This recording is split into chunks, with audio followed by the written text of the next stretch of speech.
Well, I want to get this webinar started and start by thanking you for joining us on this summer evening. Hopefully you had a great day. It's been really rainy here.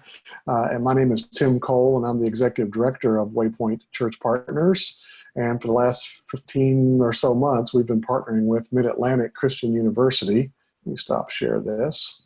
There we go. We've been partnering with Mid-Atlantic Christian University, our regional ministry partner, to present these 55-minute ministry-related webinars, and so tonight is on small group ministry and how to be really more effective at your church about that. And I've been teaching and training small groups for more than 20 years, and get to share some of the experience that I have on that, and particularly some of the wisdom that I've gotten more in the last 4 or 5 years in particular that I think will help you do a great job. So I do want to give props as usual to our ministry partner, Mid-Atlantic Christian University. There we go. Let me get that slide up there. And they have hosted our webinar platform since the very beginning, and happy to do so. And we're thrilled to be partnered with them. And so we have some people logging in. We had more than 70 people register for the webinar tonight from around the region. And if this is your first time, we want to welcome you to that, and also want to explain just a couple of things as we get started. At the bottom of your screen, there should be a little black banner down there, and there is one button that you can hit that says Q&A, and on that, if you have, or when you have questions, you can click that and then type in a question that'll go in a queue that'll be over on my right over here.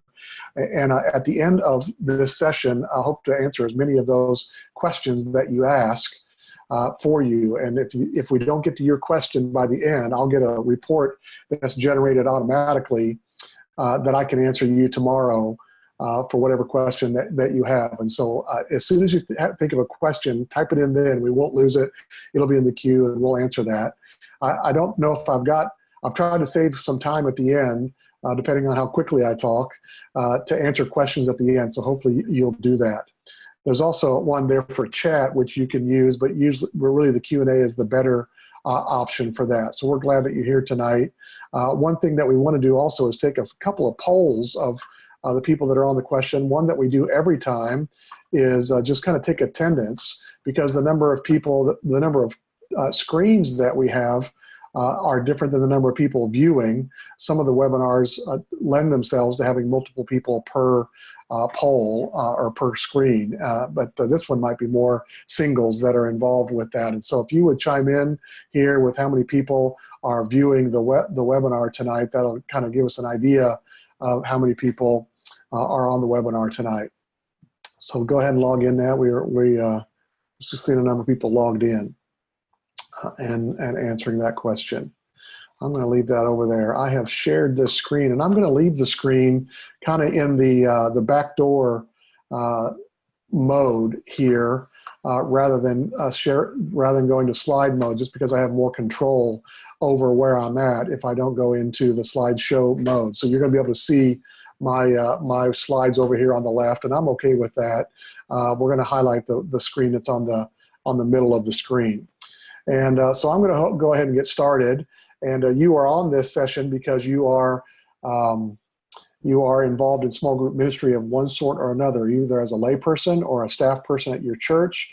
And if my guess is going, you're trying to find out ways to do that better, to include more people or to train more leaders, something that'll make your ministry broader. We all know that it's really critical for people that come to your church to get connected relationally, or else no matter how good your preaching is or your worship or other programs, if they don't know somebody, there's eventually going to come the day when they wake up on Sunday morning and ask themselves, do I want to go to that church again? And if they don't have people that they know by name that they're going to connect with when they're there, at some point they're going to drift away. And that's a story that I could tell you for myself.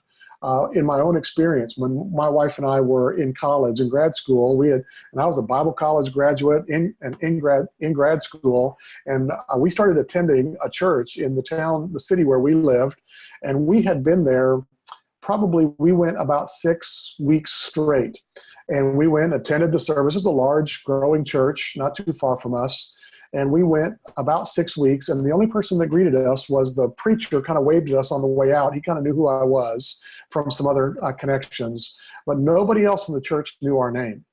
And I remember after about 6, maybe 7 weeks, but probably 6, I woke up on Sunday morning and we had to ask ourselves, are we going to go to that church again? And we had no compelling reason to go because we didn't have any relational connection there. And it was the first time in my life that I decided I wasn't going to go to that church. And it was probably the only Sunday my wife and I ever didn't go to church on Sunday. I'm confessing in front of all of you now. The next Sunday, we visited another church in our area, another great church, growing church. And as coincidence would have it, or providence would have it, they were starting a small group that Sunday for young marrieds. And we were going, they had 3 services. We went to the middle service, and they said, 3rd service downstairs. And so we went down there and met 4 other couples that were newly married like we were. And it wasn't long, within a week or 2, we had lunch with a couple of those couples. And we stuck and stayed at that church. It became the church where I was ordained. We were sent as missionaries. And still to this day, that Sunday school class that we were a part of, that small group of Sunday school class, we're still connected today, 25 years later, 30 years later. And it was the difference of knowing a few people that kept us there. And so we all know that there's lots of reasons why you can do small groups, but the connection that people make, the relationships they make very quickly in a group, it doesn't take more than 2 or 3 weeks for there to be some relational rent that has happened, some relational glue that's happened that will keep people there. Let me stop this share here. I got to remember to do that.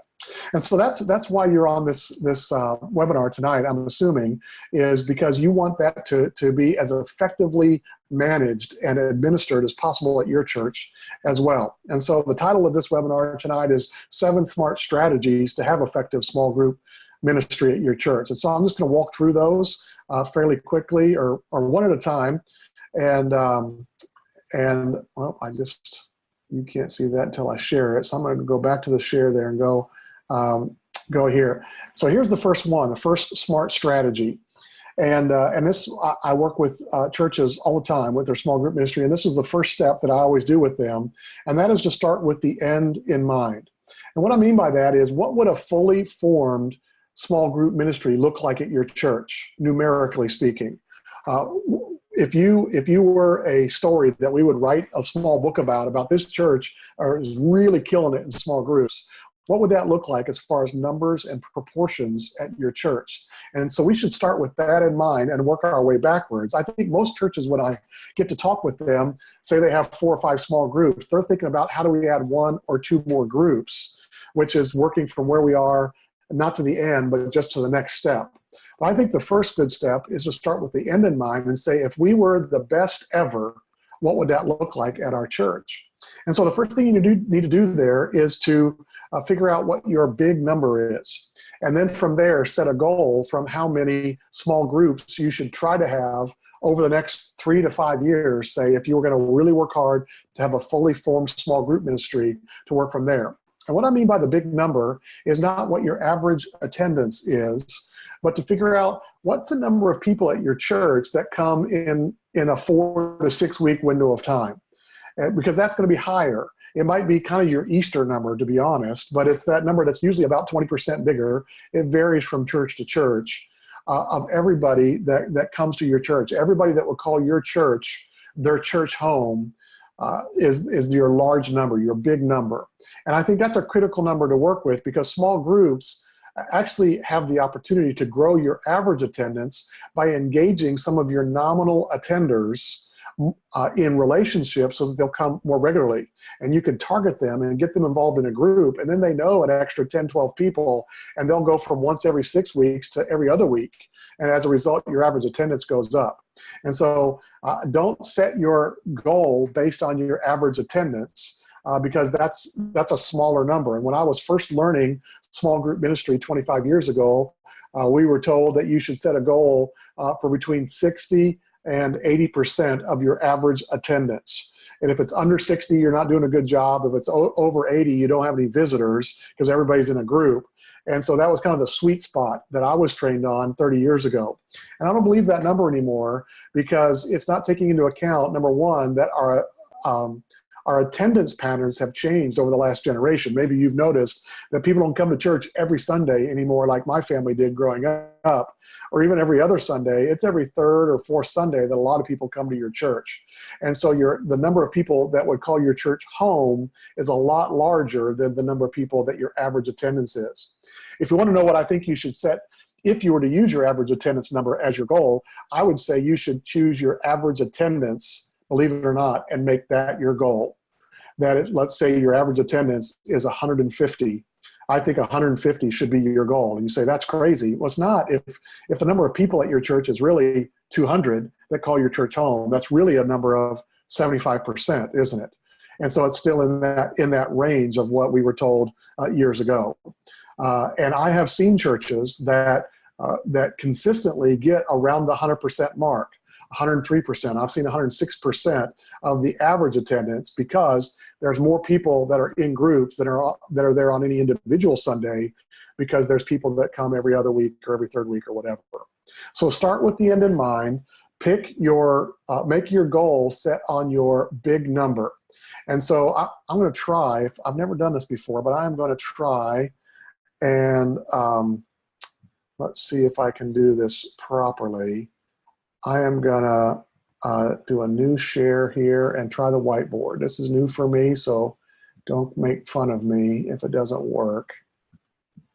No, I need to kill this first of all. Now I'll go here. There we go. I'm going to try and show you how I would do the math at a sample church. So let's just say, for example, that your church averages 200 in attendance, or your big number is 200. Let's put it that way. That your big number is 200. That people call it now. But you have to take out your kids, because your kids probably not going to be counted in your small groups. You have to decide what you're going to do with middle school and high school. And the churches that I've led, we've counted them in our small group ministry because we had small groups for them during our small group season.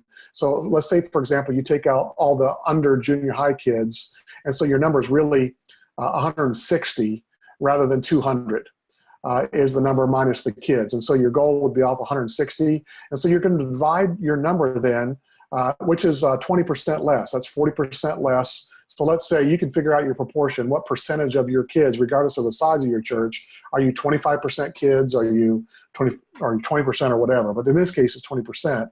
And let's say you would average 12 people per group, some a little bit larger, some a little bit smaller. Then if I do my math right, someone can check with me, that's about 13 people per group. And if your average were 10, by comparison, if you have some that are 10 or 12 or 15, but some that are 6 or 8, then 160 divided by 10 is a whole lot easier. Then you're 16 groups. And so there's how I would calculate if I were coming in to talk to your church.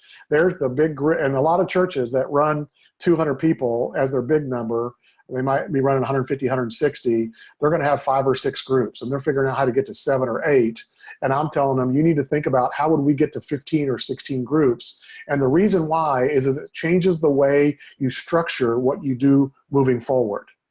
Changes the way the other things that I'm going to talk about, because you realize that I'm not trying to add 1 or 2 more. I'm trying to more than double the number of groups I have.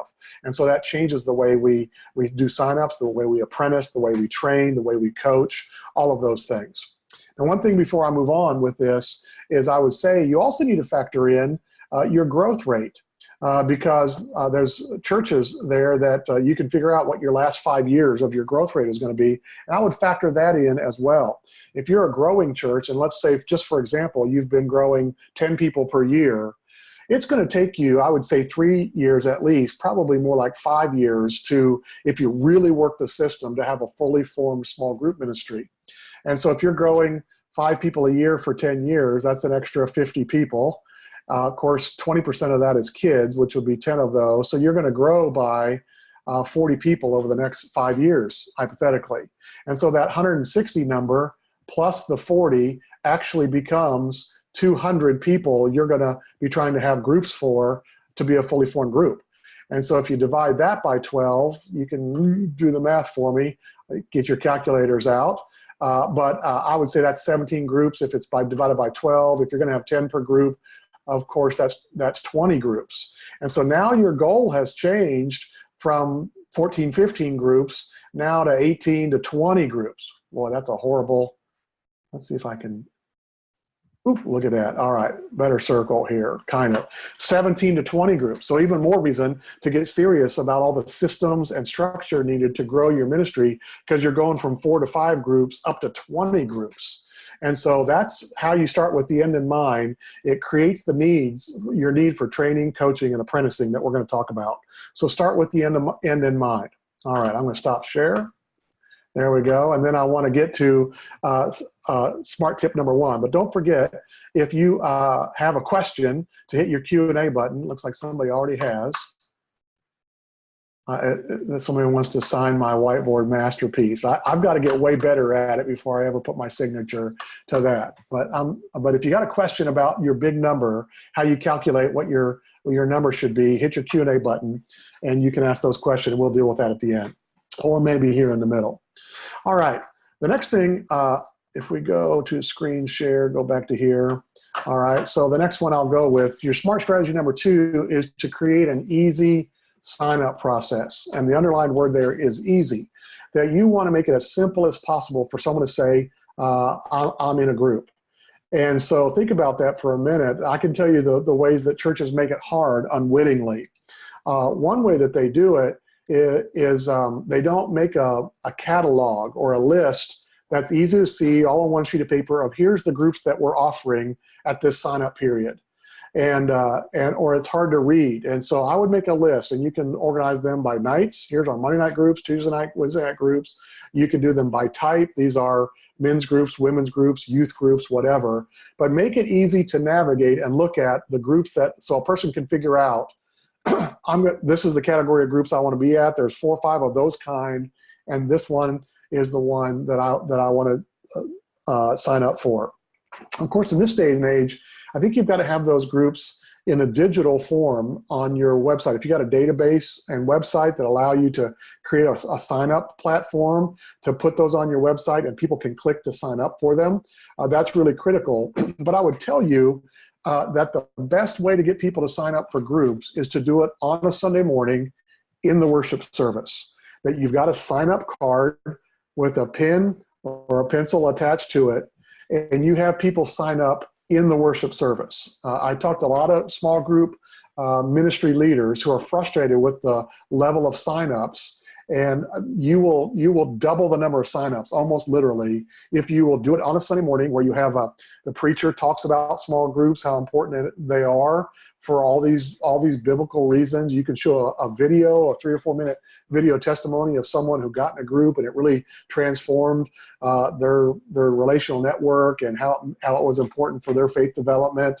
whatever. But then you hold up a card on stage and say, everybody, I want you to hold up your card right now. Here's a list of the groups. Would you sign up for a group? And we'll get back with you. And so that's the best way. The easiest way is the old school pen and paper method. And you will be surprised at how many more signups you have for that. You also have to be prepared when you do that to be ready to respond to those people. That you'll have all these cards that you collect on Sunday morning, and you've got to be ready Monday, Tuesday, if not Sunday afternoon, Sunday evening, to respond to those cards, to get them plugged into the groups, be able to, if you can respond digitally, hey, we got your sign up, that's great, you're good to go. Or also you can have your small group leaders ready to respond to the people that sign up for their groups. You don't want that to languish several days. If I sign up for something on Sunday and you don't get around to responding to me till Thursday or Friday, I feel like, well, you got around to talking to me. I must not be that important. But if you respond on Sunday night or Monday, it feels like you're really excited that I signed up for a group. And so you've got to be ready with the right people to enter the information, to contact them via email or phone and say, we're ready. We're really glad you signed up for a group. Here's a reminder. It starts on this night. It's at this time. Here's how you get there. Here's parking, whatever the details you have to do. Also, you need to answer on your sign up all the questions for each group that make them able to answer immediately. So tell them, for example, that the time frame, not the 7 o'clock, but it's 7 to 9 or 7 to 8:30, so they know what the time frame is. They know what they're buying into. They need to know how many weeks it is.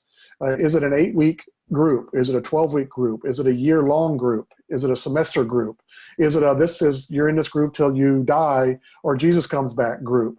You need to put that on your information about each of the groups. Does it have childcare? Is it men or women only? And so you need to include that in your description so that they can say yes without having to email and say, tell me a little bit more about this group. Does it have childcare?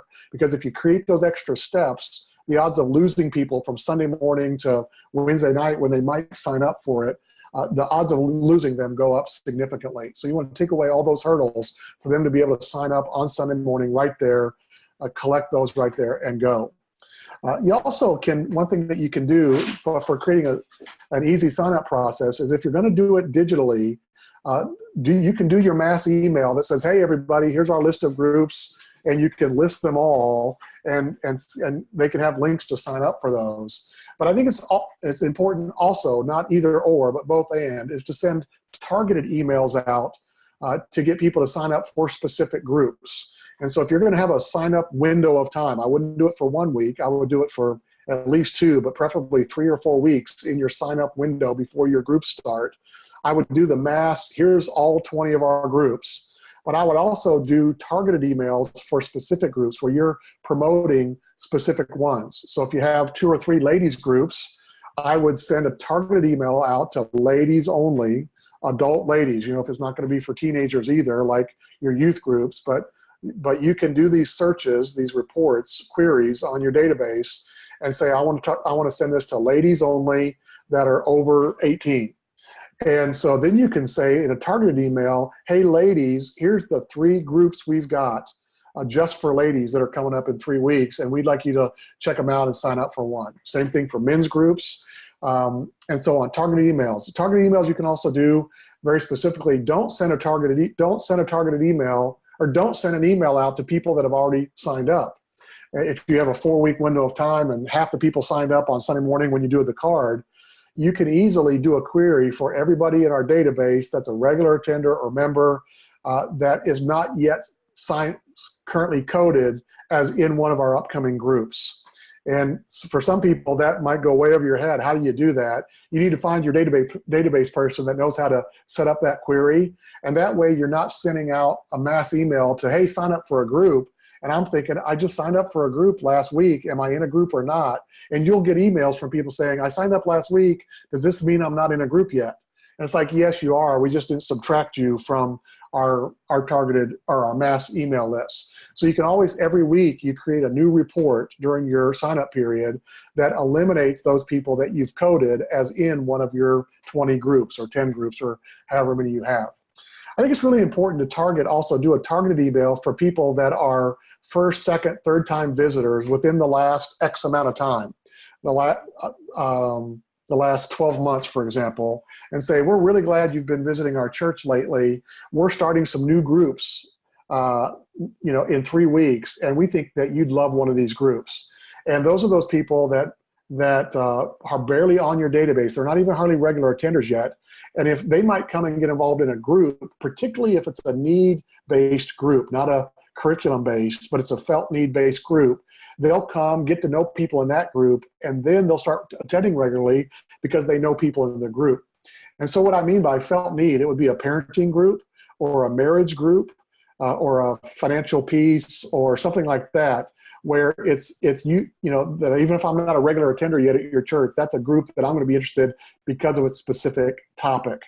And so I would send an email out to people who are not yet regular attenders that have been at my church within the last 6, 9, 12 months and say, hey, would you be interested in clicking on sign up one of these groups? And so there's a lot of these targeted emails you can be creative about which group do I want to set it down to. People that are regular attenders and members that have never been in a group before.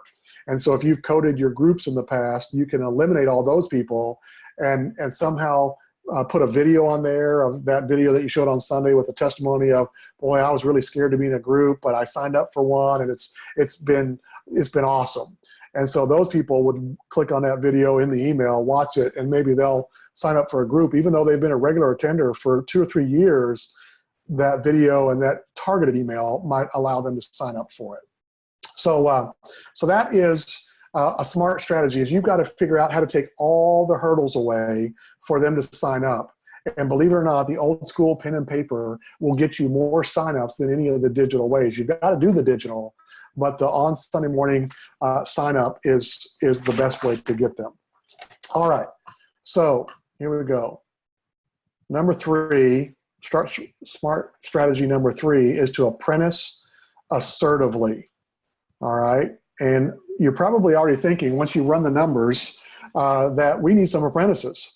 I think I've got a poll for this, actually. Let me see if I'm going to end this first one and go to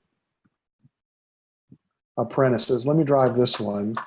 But Lance, this poll is how many apprentices do you currently have at your church? And if you've run the numbers and you've got 4 or 5 groups, and we just did your big numbers, now 20, you're thinking, how in the world am I going to go from 4 or 5 groups or 7 or 8 to 20? And that's a pretty common thing. Once you run your big number, it creates the urgency for a system of leadership development. And when you're only trying to add 1 at a time, go from 5 to 6, you can kind of look around and pick someone you trust. It's probably someone that's already doing 3 or 4 things already, and you're not expanding the leadership base of your church. You're just picking the old faithfuls that you know will say yes. And so we've got here people running the reins of all 5 groups here, of all 5 categories here, which I would expect. None, a few, several, and one of them we've got more than 1 per group, which is awesome. That's the goal. All right, so I want to talk about apprenticing because it deals with what I would call your span of care.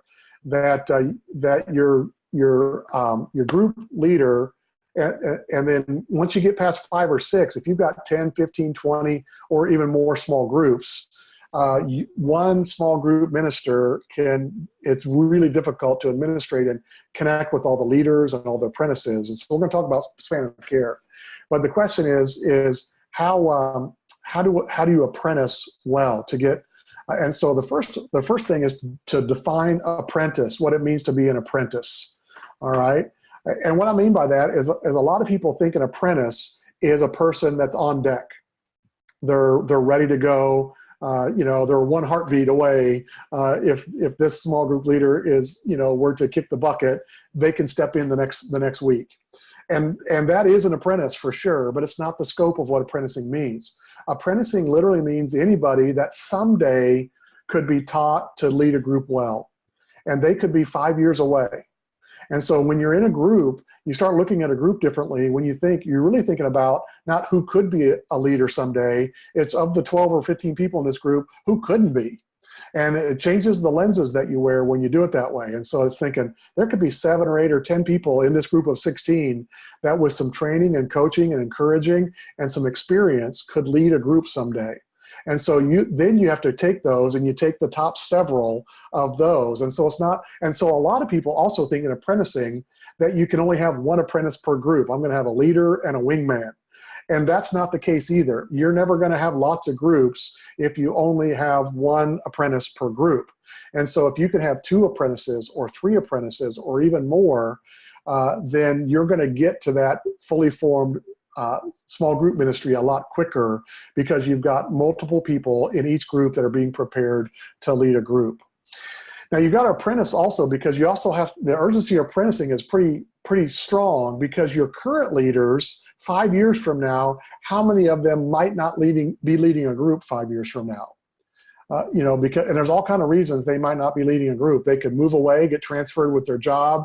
They might get involved in different ministry that encompasses all of their time, like a care ministry or some other ministry, and they say, well, I've got to back out from leading my group.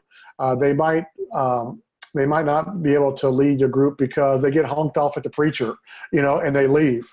And not that ever happens, but if they get honked off at the preacher and leave, you just lost one of your best people. And so there's all kind of reasons. They could have health issues or family issues that say, right now it's not a good season for us. And if you don't have apprentices in line just to replace the current leaders you have, you could be in trouble 3 to 5 years where you're running out of leaders that you need, not even to grow your ministry, but to maintain your ministry. But then to add people, you've got to have multiple leaders per group. And so I want to tell you the very simple method that I learned 20 20 years ago this year, I think, at a small group training that I went to. And so I give props to John Ferguson from Community Christian in Naperville, Illinois. And at that time, it sounded so simple. It was like too easy to be true. And then I went to a training just 3 weeks ago for leadership development, and the exact same format was said, here's how you develop leaders at your church, and specifically, or most easily in your small group ministry. It was the exact same thing. And so it still rings true. And so, so let me find my shared slide here. And so I want to show you what the very simple way to apprentice, what it looks like, how you can assertively apprentice. It's really simple. You can write this down, and it really works. And so it's a 5-step method. And the first one's pretty easy. You just identify your potential leaders. You have a meeting with them and say, I see in you the ability to lead groups of the future. And that phrase, I see in you, is really key. That you're speaking into their life, that you see the ability, the people skills, all those things. I see in you the ability to do this. And so you speak into their life. And so they're going to say, oh, I'm not ready to do that. So it's like, you don't have to do it next week. As far as being a leader on your own, we'll get you there. And so the first step you do is you say, I'm going to do it. You watch, and then we're going to talk about it. And that last step is really important, that we're going to talk about it. You got to debrief, because they will look at the small group night. Let's say your group is on Tuesday night and you talk to them, the week before. When they come into small group next Tuesday night, the lenses they have on for that 2-hour time slot, or however long it is going to be completely different, because they're watching it through your lenses rather than theirs. They've been kind of a consumer of the group up to this point. Now they're an apprentice to lead a group, and they're going to notice things about how you watched your timing for the group, and how you dealt with keeping the conversation moving, and how you dealt with the logistics of prayer time and prayer requests and things like that. And so that follow-up talk relatively quickly after the first time they put those lenses on is pretty critical. So I'm going to do it. You watch me, and then we'll talk about it. And so at that meeting, in the what we would call the I see in you meeting, I would book the follow-up talk, because if you don't book it, it's going to be hard to figure out what time later. And so we're going to meet on Tuesday night. Let's talk Thursday during lunch, or let's go to lunch Sunday after church and talk about it, or let you stay after everybody leaves, and we'll talk about it that night. But book your talk time about it before that night. Have it already on your calendars, or you might play phone tag for a week trying to get it done. So that's the first step. Step number 2, it's really simple. I do it, you help, and then we talk. And so that's just an extra step where they're going to take a component of the night. And in your talk after the first session, you can say, okay, now next Tuesday night, I want you to take this part. And you can delegate. It could be the prayer time. It could be the scripture reading time. It could be breaking out, cutting into 2 groups. And you take one group during the discussion time, and I'll take a group. Whichever it is I'm going to do it, you're going to help, and then we'll talk. And the we talk is the most important part of that, because them watching is pretty easy, but you set up a time, so it's going to be Thursday lunch, we'll have a phone call, or Sunday after church, we'll go to lunch, or whatever time it is. I do, you're going to help me, and then we'll talk about it. So that's really simple. Step number 3, you do, I help, and then we talk. So the format, you can start figuring out how this is going. You do, I help, we talk. And so now you're giving them, they're going to run the night. They start the night with the gavel. In step 2, you had the gavel to start the night. They were your wingman, or like in a pinball, they're those side flippers that are helping the conversation go. All right. But in this one, they're driving the bus, and you're in that seat right behind the driver. And so you're going to do it. Then I'm going to help you. I'll do, the prayer time or the announcement time or whatever. And then we talk. And again, it's the we talk component that's really important. You schedule it, book it in advance, and it doesn't have to be long, half hour, 45 minutes. But it gets them more and more comfortable that they've got a mentor. It's really mentoring is what this is. They've got a mentor, and you can show your vulnerability. I'm new at this, or I'm still learning how to do this, or you can probably teach me as much as I can teach you. You can say those things, but you're bringing them along in the process of being a confident group leader. So step number 4 on this one is you do, I watch, we talk. All right, so you're driving the bus. Now I'm a seat back where I'm just a participant in the night like everybody else, but you've got the gavel for the whole night, and then we'll talk afterwards. And so book your we talk before that night so that you don't play phone tag for several days based on your busy work schedule and life schedule. Now what I would do is I would add step number 5, which I just learned 3 weeks ago from Dave Ferguson, John Ferguson's brother, if you know them. And if you're looking for a resource, I would get the book Hero Maker that has a lot of this particular topic in it. And that is just coming out. Hero Maker, Dave Ferguson. And this extra step that I was not taught 20 years ago this year is really important if you're going to add assertively a lot of apprentices. And so step number 5 is you do, someone else watches, and then you two talk. Because now we're not adding one more apprentice to our pool of apprentices as our church, but we're creating a multiplication culture that my apprentices are becoming leaders who are finding apprentices. It's not my job to find all the apprentices of the future. It's the person that's been apprenticed and becomes a leader. He's going to find an apprentice. And so you're passing that along and you're multiplying now rather than adding. So you do it, you find someone else who's, so in the line at your group, you found 2, 3, 4 people in your group that could lead well. You've taken the next guy, then he's going to take the next guy, and you're going to distribute that right down, number 3 and number 4. So that's the really simple method. It works. And I can tell you what most churches do is a guy will say, I think you could be a leader. And so you watch, and then in 6 weeks, we throw you in the deep end.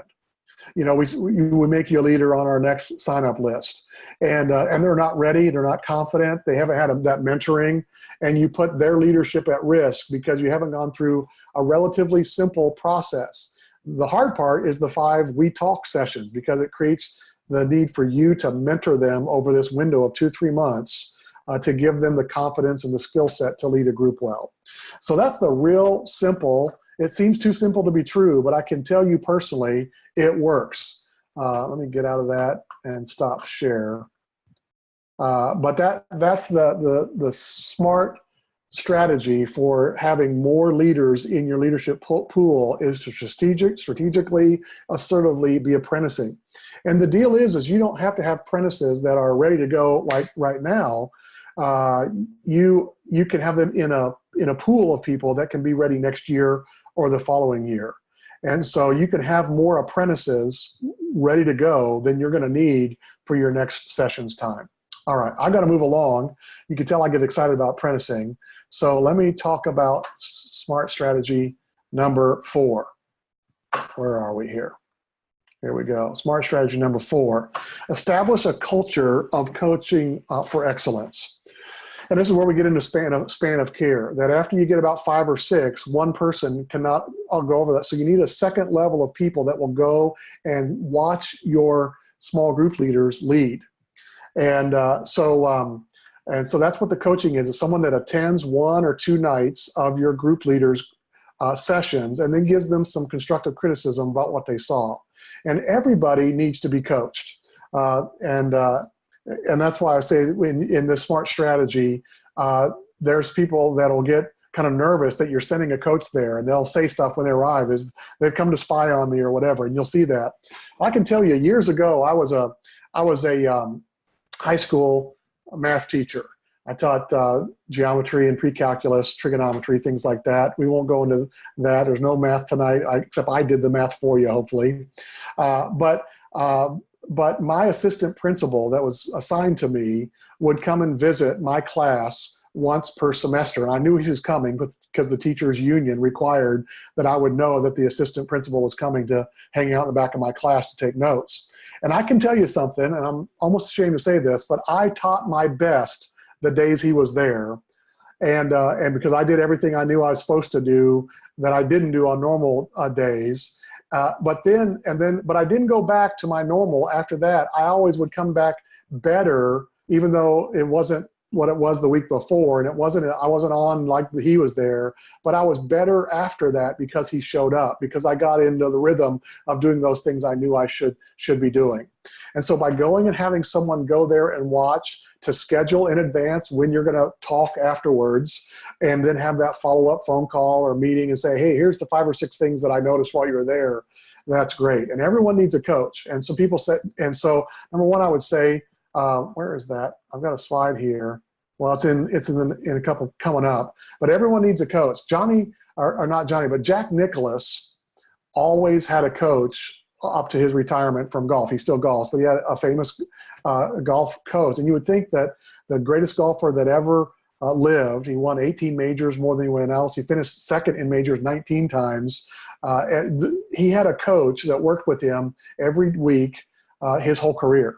And so if he needs a coach, small group leaders need a coach. And so you want to provide objective feedback and raise the bar for your small group leadership. No one ever rises to a low bar. And so if you raise the bar, don't undersell what being a leader at your church means. Don't say, and I've seen this a lot with groups where our churches, where they'll say, it's not that big a deal. You're just going to kind of facilitate the conversation. And you're kind of saying our small groups aren't a big deal.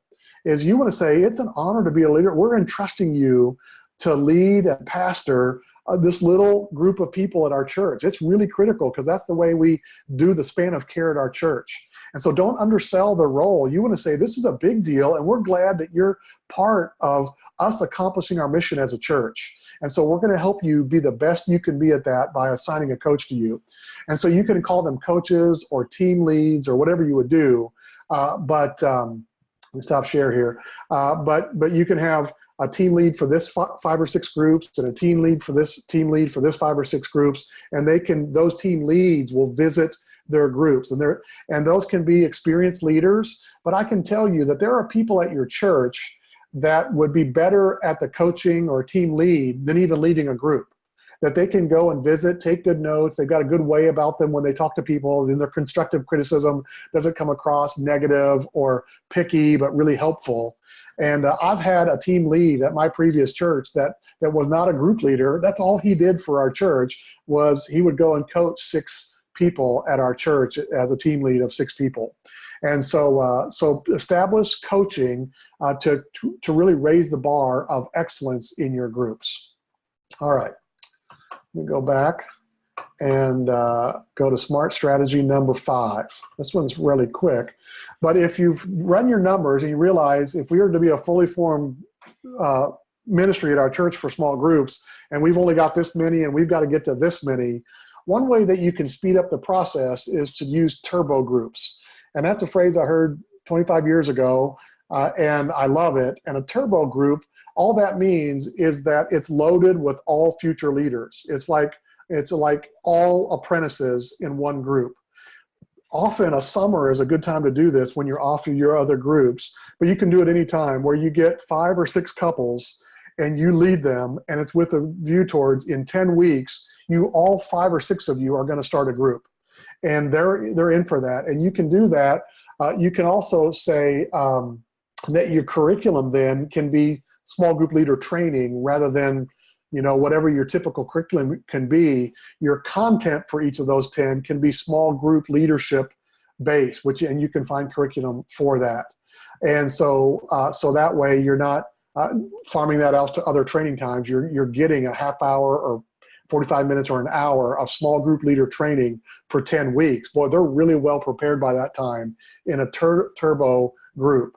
And so then you've got a much larger leadership pool to go from 5 groups to 10 like that, rather than 5 to 7, 7 to 9, and you kind of work your way along. You can double overnight by having a turbo group, getting people ready to go.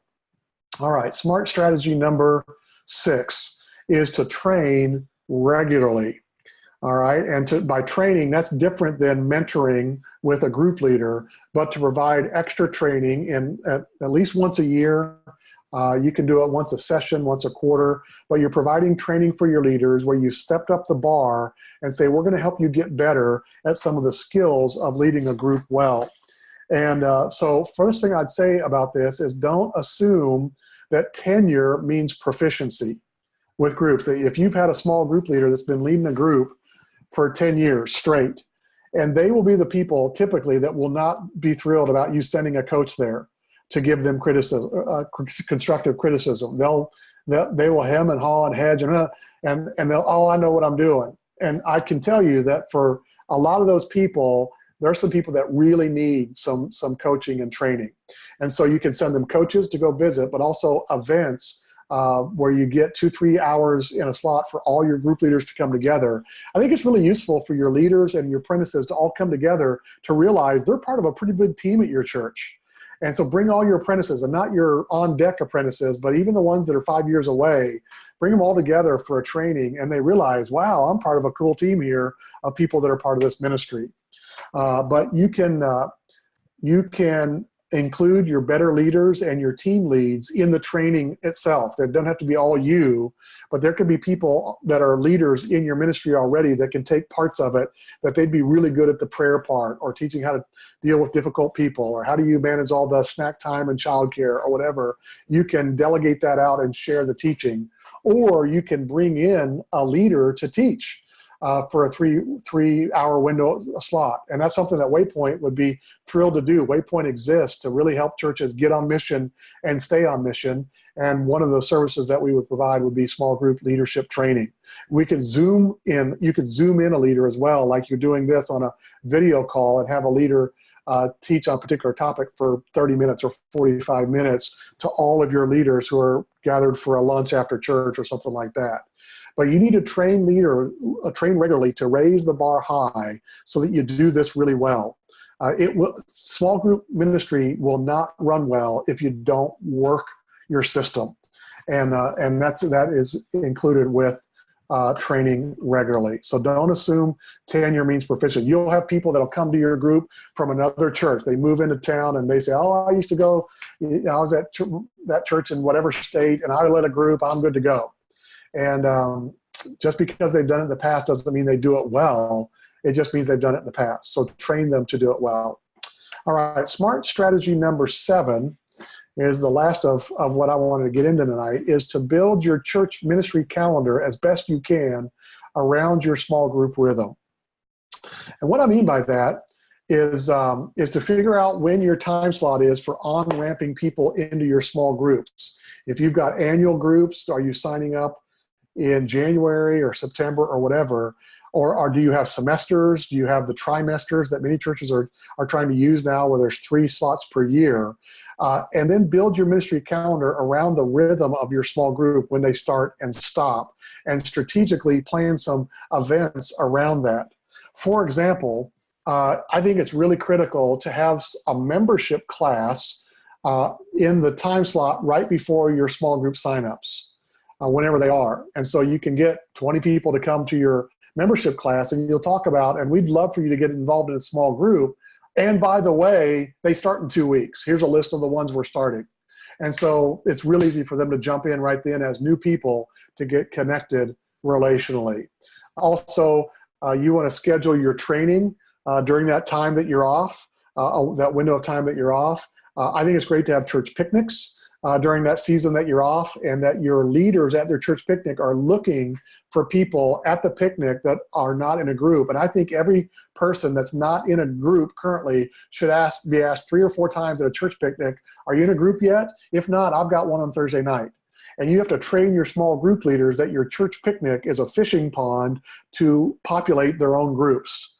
And they might be able to find 2 or 3 people at your church picnic to join their group if they're trained to do so. And so strategically know that this is our on-ramp season, longer than a week. It's 3-4 weeks to do that, and create some events during that time that get people into your groups. And so trying to think if I've got anything about that for training.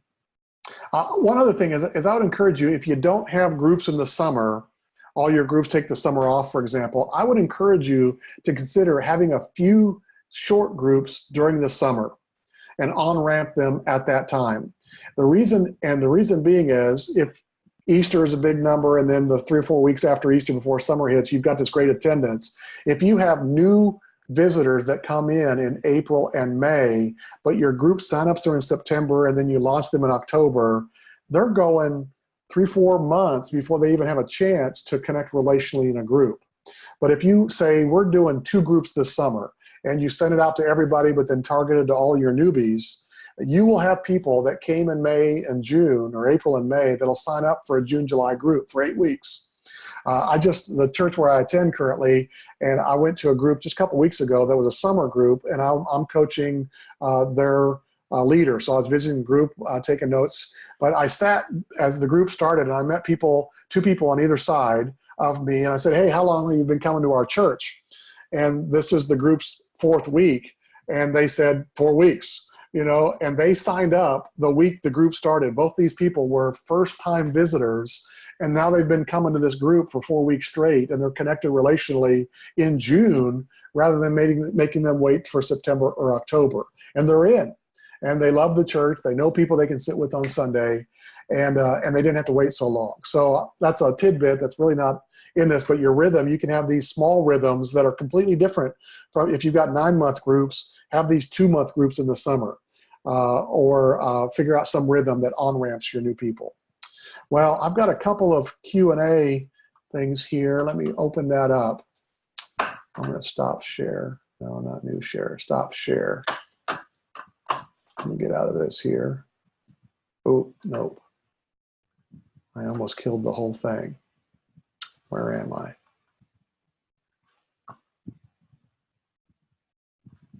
There we go. I want to get to the questions here. What was strategy number 2? I'll go back to that. When you comment on the importance of recruiting hosts, yes, that's a great question.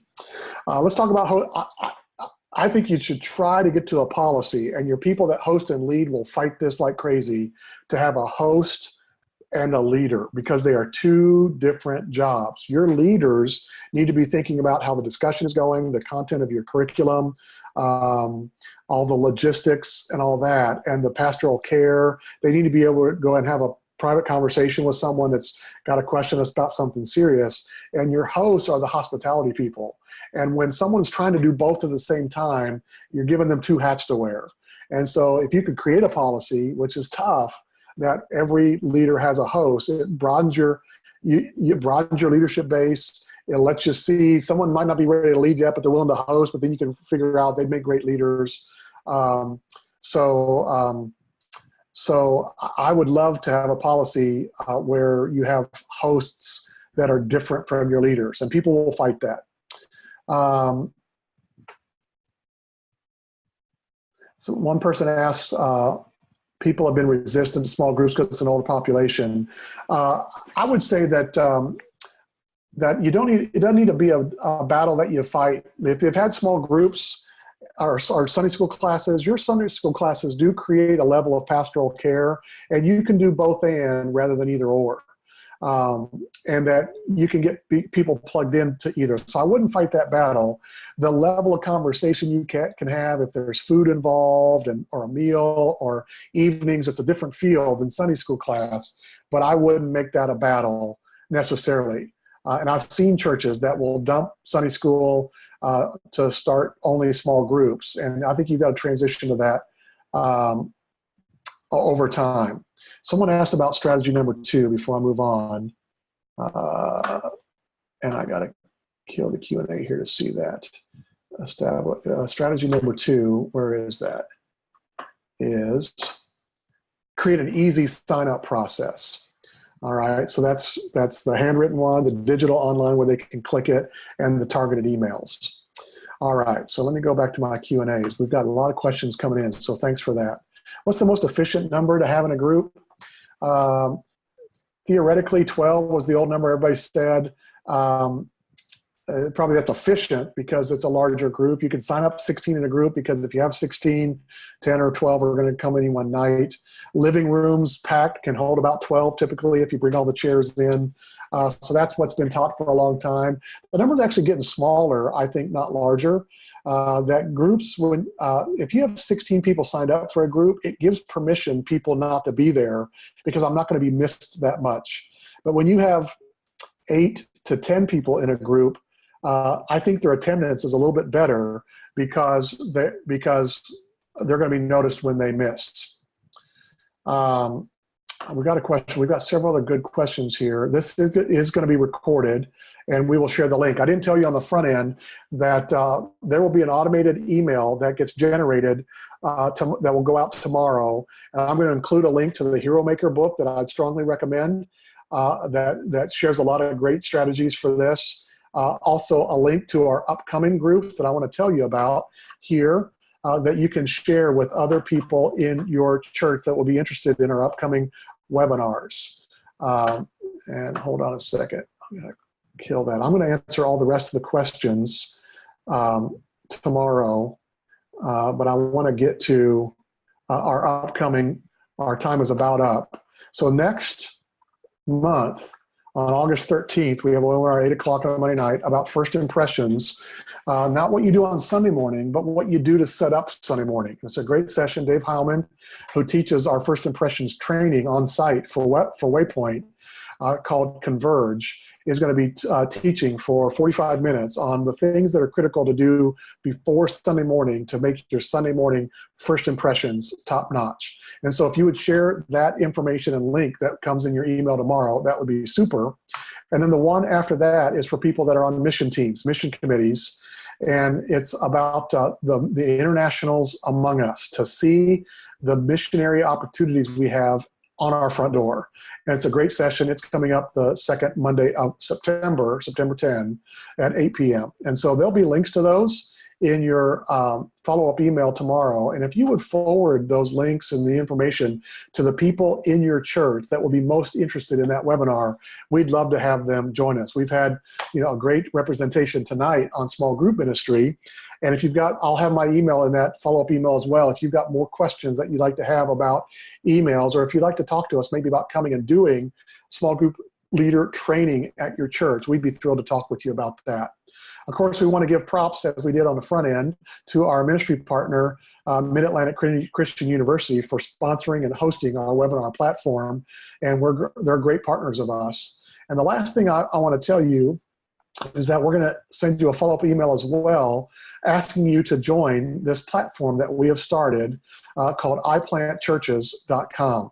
And it allows individuals in our region to contribute $5, $10 a month to help us plant more churches more often to reach more people. And so there'll be a link to the little website, iplantchurches.com, that invites you just to click to give a recurring gift of $5 a month.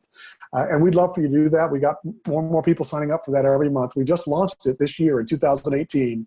And a lot of people giving a little bit of money can help us plant even more churches to reach more people. And so there'll be a link to that that's sent to you, and you can click on that, sign up, and we'd love for you to do that as well. So our time is up. Thanks for your questions. I've got one other thing here but I'm going to answer your questions, the rest of your unanswered questions here via email tomorrow. And we hope that you join us on future webinars on ministry-related topics like this one in 55, actually we're about 58 minutes tonight. I apologize for going over, but 55 minutes are left at the Waypoint 55 webinar. Thanks for your time.